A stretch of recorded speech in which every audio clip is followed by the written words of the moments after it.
88 900 हाँ जी ठीक है।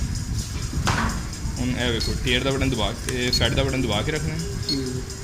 ਠੀਕ ਹੈ P1 ਆ ਜਾਏਗਾ, ਇਹਦੇ ਨਾਲ ਐਂਟਰ ਹੋਣਾ ਠੀਕ ਹੈ। ਅਤੇ ਫੈਟ ਦੇ ਨਾਲ ਤੁਸੀਂ ਚੇਂਜ ਕਰ ਦਿਓ, ਟਿਕ ਕਰ ਦਿੱਤਾ ਹੁਣ ਡੈਸੀਮਲ ਪੁਆਇੰਟ। ਇਹ 0 ਠੰਡੇ ਉੱਤੇ ਕੋਈ ਚੀਜ਼ ਨਹੀਂ ਹੋਣੀ ਚਾਹੀਦੀ, ਫਿਰ 0 ਇਹ ਫੁੱਲ ਕਪੈਸਿਟੀ ਆ ਗਈ ਠੀਕ ਹੈ। ਇਹਦੇ ਨਾਲ ਚੇਂਜ ਹੋਏਗਾ, ਇਹਦੇ ਨਾਲ ਅੱਗੇ ਜਾਏਗਾ 300 ਕਰਨੀ ਹੈ ਟੋਟਲ ਕਪੈਸਿਟੀ 300 ਕਰ ਦਿੱਤੀ। ਇਹਦੇ ਨਾਲ ਅੱਗੇ ਜਾ ਕੇ ਹੁਣ ਲੋਡ ਆ ਰਿਹਾ, ਉੱਤੇ ਖੜੇ ਹੋ ਜਾਓ।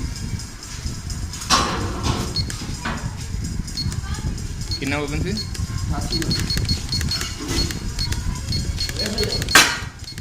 88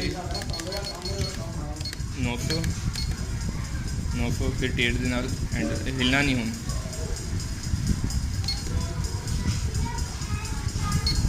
88 900 एक मिनट थले होगा, मैं 0 आ गया, दोबारा एक बार उत्ते चलो 88 900